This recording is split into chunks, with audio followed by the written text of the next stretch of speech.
लेता है। ऐसे ही मुझे आप सबके अंदर ऐसे लग रहा है कल को ये 100 विद्वान 80 हो ना, कितने 80 विद्यार्थी 80 विद्वान दिखाई देंगे और खूब जैन तत्व ज्ञान को लिखेंगे, समझेंगे, समझाएंगे। बहुत लाभ होने वाला है। अभी आज मैं आपको एक दो अच्छी अच्छी कहानी सुनाता हूँ और वो कहानी ऐसी सुनाता हूँ जो मेरी अपनी काल्पनिक कहानी नहीं है, बल्कि हमारे आचार्यों ने लिखी है। उन्होंने कहा है कि प्राथमिक जीवों को कहानियां सुनाओ। क्यों सुनाओ? एक तो कहानी में सुनने में आपका मन लगेगा, कहानी आपको याद रहेगी और जब थोड़े बड़े होगे ना तो उस कहानी का और भी ज्यादा मतलब समझ में आएगा। अभी जब कहानी सुनाऊंगा तब भी आपको आनंद आएगा, कहानी का मतलब शिक्षा मिलेगी। लेकिन जब धीरे धीरे आप बड़े होंगे ना तो इन कहानियों में आपको बहुत ज्यादा अर्थ समझ में आएगा और वो आपकी लाइफ को संभालेगी, आपके डायरेक्शन तय करेगी, आपको डिस्टर्ब नहीं होने देगी। पहले सब बात हमारे आचार्य कहानियों के माध्यम से कहते थे कि ये अल्पज्ञानी जीव कहानी सुन के चले जाए, याद रहे, आज नहीं तो कल उसका मतलब समझ जाएंगे। तो मैं आपको, मुझे जो बहुत ज्यादा अच्छी लगती है, बहुत ज्यादा इम्पोर्टेंट लगती है, ऐसी एक दो कहानी सुना। देखो, एक ब्राह्मण था।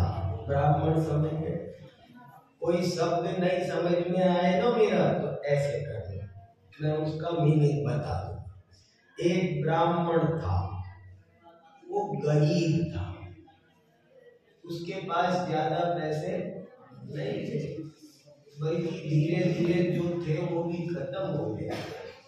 तो बहुत प्रॉब्लम घर में चलती थी। तो उसकी पत्नी बोलती थी रोज रोज, क्या तुम हो, पैसे नहीं लेकर आते कहीं से, कहीं जाओ पैसे लेकर आओ, कहीं जाओ पैसे लेकर आओ, ऐसे बोलती रहती थी। तो एक दिन वो ब्राह्मण सोचता है अपने मन में कि ये मुझको रोज ताने मारती है, रोज डांटती है, इसके ताने सुनने से अच्छा है मैं जंगल में जाके मर जाता। रोज रोज इसकी उलाहना सुनना पड़ता है, इससे अच्छा मैं जंगल में जाके मर जाता। और वो सचमुच में ही जंगल चला गया मरने के लिए। जब जंगल में गया तो एक शेर मिल गया और शेर उस पर हमला करने वाला था। लेकिन जब शेर हमला करने वाला था तो पास में पेड़ पर एक हंस पक्षी बैठा था। हंस समझ गए? एक हंस पक्षी बैठा था। तो वो हंस पक्षी बोलता है, अरे रुको रुको मृगराज, रुको मृगराज, रुको रुको, जल्दी 1 मिनट रुको तो सही। ये क्या कर रहे हो तुम? किसको मार रहे हो? तुम जानते नहीं हो ये ब्राह्मण देवता है, ये कोई साधारण जीव नहीं है। अरे तुमको भूख लगी है तो जंगल में जानवरों की कमी नहीं है, पर इनको मत मारो, ये तो ब्राह्मण देवता है, इनको मारोगे तो ब्रह्म हत्या का पाप लगेगा, साथ में नरक में जाओगे। इनके तो दर्शन कई जन्मों के पुण्य फलते हैं तब दर्शन मिलते हैं। तुम्हारे भाग्य है आज, यू आर वेरी लकी, आज तुमको इस ब्राह्मण देवता के दर्शन मिले हैं। मेरी ये सलाह है, कौन बोल रहे हैं? हंस। कि मेरी तो तुमको ये एडवाइस है कि आज तुमको इनके दर्शन मिले हैं तो थोड़ा सा कुछ अर्घ चढ़ा के प्रणाम करो इनको, इनका आशीर्वाद ले लो। अगर इनका आशीर्वाद मिल गया तो तुम तिर्यंच योनि से पार हो जाओगे। तुम जो तिर्यंच योनि में पड़े हो, तुम तिर्यंच योनि से उद्धार हो जाएगा तुम्हारा। शेर ने सोचा बात तो एकदम सही बोल रहा है, ये हंस एकदम राइट बोल रहा है। ये भी बात सही है कि भूख लगी हो तो जंगल में जानवर बहुत बड़े हैं, इसको क्यों मारना, और ब्रह्म हत्या कितना बड़ा नुकसान, तो अपन को नहीं मारना।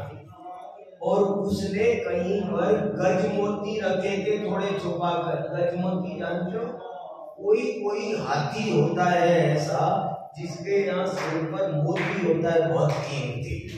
शेर हाथियों को मारते रहते हैं वहां जंगल में, तो कोई हाथी को जब मारते हैं तो यहाँ पर वो मोती मिल जाता है।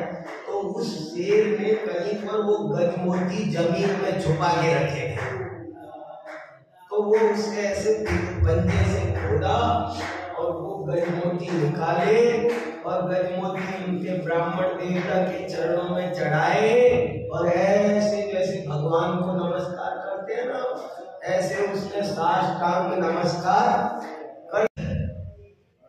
ब्राह्मण ने उसको दिया आशीर्वाद और गजमोती मिल गए ना, तो उसने सोचा अब घर चलता। जिस भट्टी से निकल के आया था ना वो उसी गजमोती को मिलते ही उसने क्या सोचा, अब घर चलता हूँ। वो घर चला गया, वो घर में गया तो बढ़िया घर वाइट वाश हो गया, सब नए नए कपड़े आ गए सबके लिए, बढ़िया बढ़िया खाना बनने लगा, रोज हलवा पूड़ी सीरा पूड़ी बनने लगे, तो सारे घर में आनंद हो गया।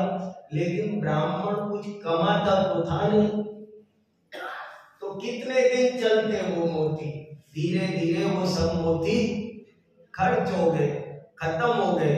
तो उसकी पत्नी बोली फिर से जाओ ना और लेकर आओ। तो उसने कहा ठीक है। वो फिर से गया जंगल में, और जब फिर से जंगल में गया तो वहीं पर वो शेर फिर मिल गया, और उसने दूर से देखा कि अरे वो ब्राह्मण देवता आ रहे हैं, तो वो हाथ जोड़कर खड़ा हो गया जैसे कोई महाराज जी आ रहे हो, ऐसे खड़ा हो गया और कहने लगा पधारो पधारो हे प्रातः स्मरणीय ब्राह्मण देवता, धन घड़ी यो धन दिवस यो ही। वो धन्य था वो दिन जिस दिन आपके दर्शन हुए, मैं बहुत भाग्यशाली हूँ जो मुझे आपके दर्शन मिले, आप पधारो। और उसने एक पत्थर का आसन लगाया अच्छा ऊंचा और कहा यहाँ बैठो। और उस दिन तो मेरे पास ज्यादा गजमोती नहीं थे, अभी मैं आपके लिए बहुत इकट्ठे करके रखे हैं, बैठो। और उसको प्रणाम करके वो गजमोती चढ़ा के प्रणाम करने वाला था, वो कर रहा था। लेकिन आज जहां पर पिछली बार हंस बैठा था ना, वहां आज हंस नहीं था। हंस की जगह एक कौवा बैठा था। तो वो कौवा बोला अबे ओए, देखो क्या बोला ये हंस, क्या बोला था, हे मृगराज। अच्छे लोगों की भाषा अच्छी होती है, बुरे लोगों की भाषा बुरी होती है। आपके अच्छे दोस्त आपको अच्छी तरह बोलते होंगे और बुरे दोस्त होंगे वो बुरी तरह बोलेंगे। एक रेस्पेक्ट होती है सज्जनों की भाषा में। तो हंस कैसे बोला था, हे मृगराज, हे वनराज। और ये कौवा कैसे बोल रहा है, अबे ओए, ये तुझ क्या कर रहा है तू। वो क्या बोला, तुम क्या कर रहे हो। ये क्या बोल रहा है, अबे तू क्या कर रहा है, ये क्या कर रहा है तू इसको प्रणाम कर रहा है। तो शेर ने मुझसे कहा, किससे?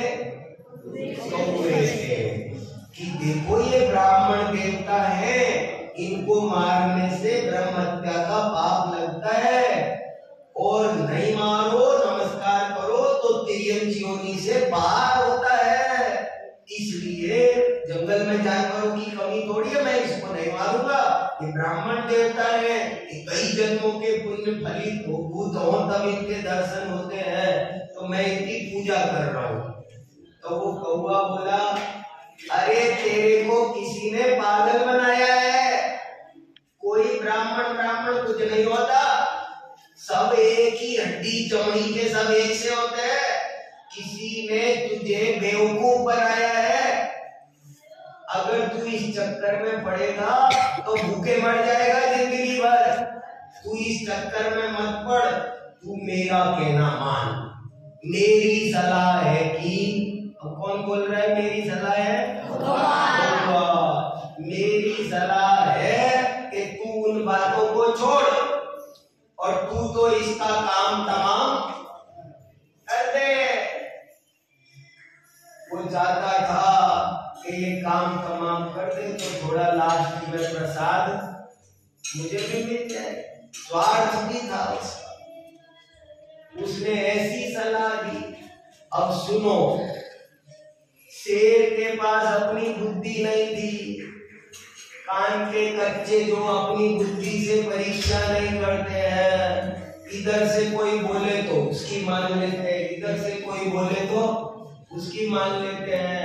अब शेर के कुछ समझ में नहीं आया और उसने कौवे की बात मान ली, मान करके ब्राह्मण को मार डाला।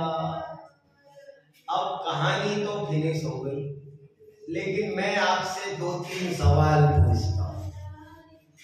हंस ने किस किस का भला किया? हंस ने किस किस का भला किया? बताओ बाबू। हाँ, एक ब्राह्मण का भला किया और किसी का भला किया? शेर का भी भला किया। और किसका भला किया भाई? शाबाश। और किसका भला किया भाई? 3 लोगों का। बैठ जाओ बच्चों। किसका और किसी का भला किया? अरे अपना भी भला किया। हंस ने ब्राह्मण का भला किया, उसको मरने से बचाया, उसके परिवार का भला किया। शेर का भी भला किया, उसको हिंसा से बचाया। और हंस ने अपना भी भला किया, उसने पुण्य बंद किया ना, से हंस को भी पुण्य लगा होगा कि नहीं? तो हंस सबका भला किया। अपन कह सकते हैं हंस की सलाह से सबका भला हुआ। और कौवे ने किसका बुरा किया? कौवे ने अपना भी बुरा किया, शेर का भी बुरा किया, ब्राह्मण को भी ध्यान से मार डाला और उसके परिवार का भी बुरा किया। तो सुनो, अब कंक्लूजन सुनो ध्यान से। आपको दुनिया में ये कहानी कोई कहानी नहीं है, कहानी सुन लो, हंस भी लो, पर हंसी में मत उड़ाना, बहुत इंपॉर्टेंट कहानी है। समझ में आई? तो क्या कंक्लूजन सुनो, आपको दुनिया में 2 तरह के लोग मिलेंगे, एक हंस जैसे और एक कौवा जैसे। हंस जैसे लोग सबका भला करने वाली सलाह देते हैं और हालांकि बहुत कम होते हैं। एक इंपॉर्टेंट बात, हंस कम होते हैं कि कौवे? कौवे ज्यादा मिलते हैं। आपको दुनिया में कौवे जैसी सलाह देने वाले तो बहुत मिलेंगे, गली गली में मिलेंगे।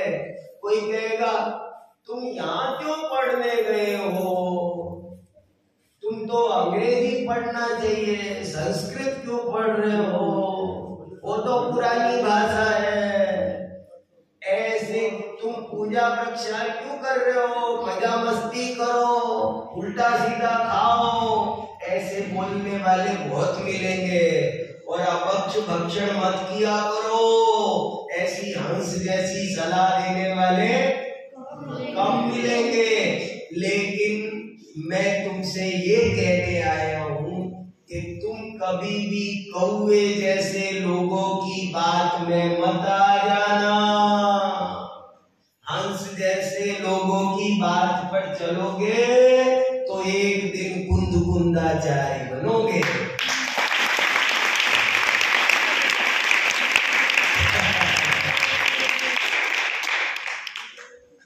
कैसी कहानी है?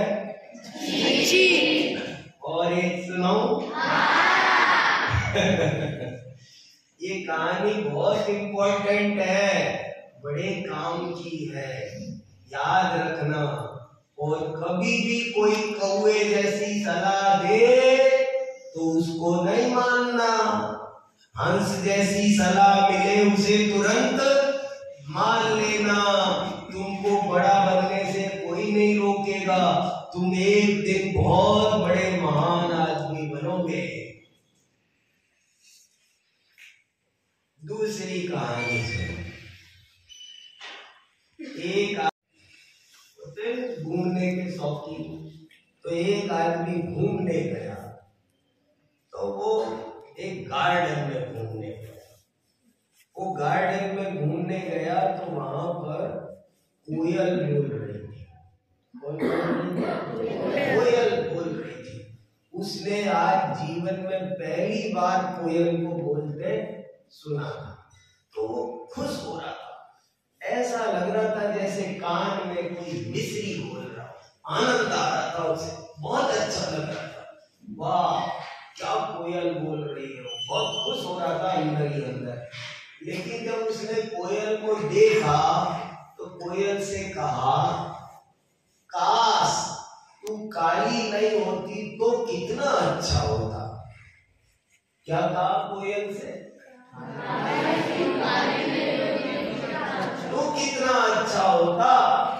और आगे बढ़ गया।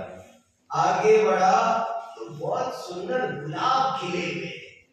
उसने गुलाब देखे, मन खुश हो रहा था।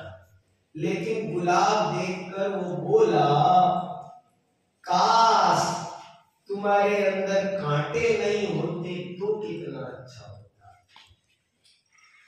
फिर वो और आगे निकल गया तो एक बहुत बड़ा समुद्र मिला।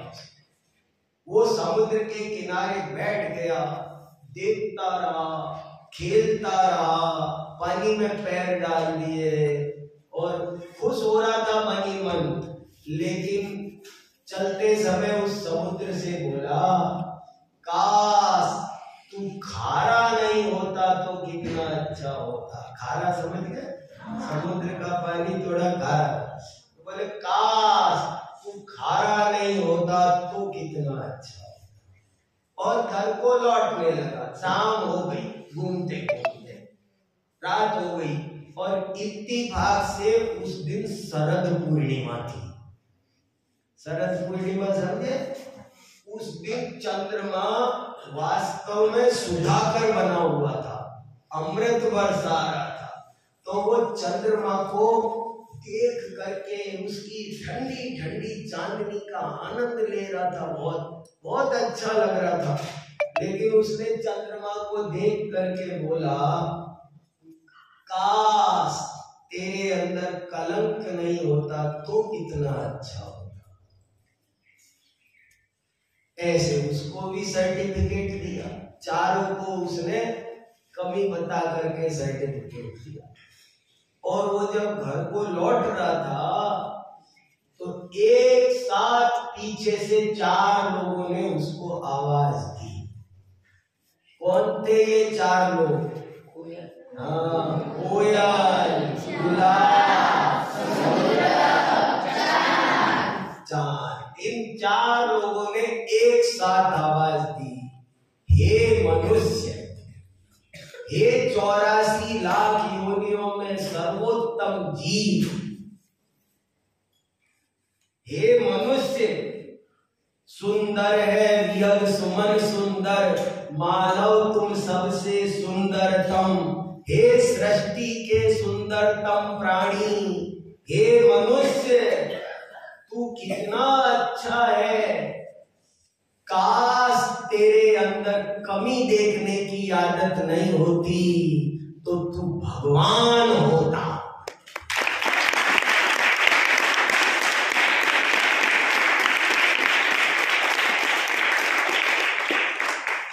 84 लाख योनियों में सबसे बढ़िया कौन है?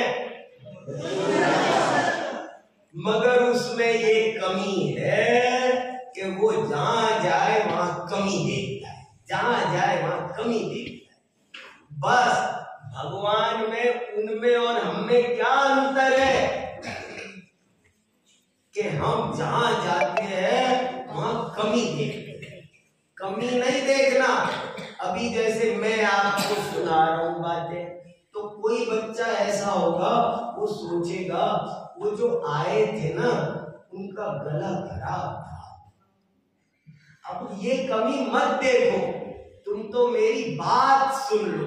उनके बाल खराब थे, उनका चश्मा अच्छा नहीं था, उनकी जैकेट अच्छी नहीं थी। कोई क्या कमी खोजेगा, कोई क्या कमी खोजेगा। और जो समझदार होगा वो क्या करेगा? कोई कमी नहीं देखेगा। जहां भी बैठो गुण ग्रहण करो, कमियों को मत देखो, तुम महापुरुष बनोगे। कैसी लगी कहानी? अच्छी। एक एक कहानी, हमारे शास्त्रों में बहुत कहानियां लिखी है। मुझे 2000 कहानियां याद है। अभी शुरू होऊंगा तो शाम हो जाएगी, इतनी कहानियां मालूम है। पर उसमें से मैंने सेलेक्ट करके आपको 2 कहानी सुनाई है। आप इनको याद रखना और इनके हिसाब से अपनी लाइफ को चलाना। आपकी लाइफ में कभी कोई खतरा नहीं आएगा और कोई प्रॉब्लम नहीं आएगी, और तुम गारंटी से एक दिन बड़े आदमी बनोगे। पढ़ते जाओ, ज्ञान की बहुत कीमत है। हमेशा यही उम्र है तुम्हारी पढ़ने लिखने की। तुम पढ़ोगे लिखोगे ज्ञान आराधना करोगे तो तुम बहुत ज्यादा सफल होगे। संसार में ज्ञान से बड़ी चीज कोई दूसरी नहीं है। रोज पढ़ा करो और खुश होके पढ़ा करो। पढ़ने में आनंद लिया करो, पढ़ने को बुरा मत माना करो। ऐसे मत सोचा करो अरे पढ़ना पड़ रहा है, ऐसे मत सोचा करो। मेरा भाग्य है कि मैं पढ़ रहा हूँ। तुम्हारे साथी कितने ही क्या क्या कर रहे हैं। कोई मजदूरी करता है, कोई सब्जी बेचता है, कोई क्या क्या करता है। तुम पढ़ोगे लिखोगे तो मन अच्छा होगा, तन अच्छा होगा, देश का भला होगा। सब काम ज्ञान से होते हैं दुनिया में। ज्ञान के बिना कोई काम नहीं होता। ये हवाई जहाज किससे उड़ता है? ज्ञान से उड़ता है। ट्रेन किससे उड़ती है? ज्ञान से। वो ट्रेन भागती है, हवा में उड़ती है जोरदार 150 की रफ्तार से। कैसे? ज्ञान से। गाड़ी किससे चलती है? ज्ञान से। सब काम ज्ञान से होते हैं। इसलिए ज्ञान के बिना तो कोई झाड़ू भी नहीं लगा सकता। ज्ञान के बिना तो झाड़ू नहीं लगा सकते। ज्ञान के बिना अरे हवा आ रही हो, उधर से हवा आ रही हो और उधर ही झाड़ेंगे तो झाड़ू लगाने के लिए भी ज्ञान चाहिए। हर काम के लिए ज्ञान चाहिए। ये तुम्हारी बहुत बढ़िया उम्र है और इसमें अगर तुम ज्ञान आराधना कर लोगे तो बहुत बड़े आदमी बनोगे। बस एक तो कहीं कमी मत देखा करो और दूसरा कौवे जैसे बातों की बात में कभी पढ़ना नहीं, पढ़ोगे तो बर्बाद हो जाओगे, सबका नुकसान करोगे। हंस जैसे लोगों की बात मानकर यहाँ आए हो, हंस जैसे लोगों की बात मानना, सुखी रहोगे। ठीक है, चलो बस।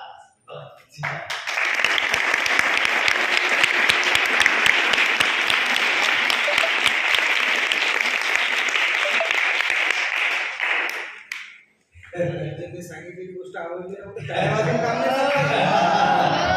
आपल्याला जीवनामध्ये उतरवावं लागणार आहे, बरोबर आहे? खूप चांगली की आपल्याला काय होतं, असं वाटतं खूप मोठं संकट आलं आपल्यावर, कधी एकदाच दूर होतं. पंडितजींनी खूप महत्वाची गोष्ट सांगितली. काय सांगितलं? आनंदानं अभ्यास करा आणि अभ्यास करण्याचा आनंद माना. हे सूत्र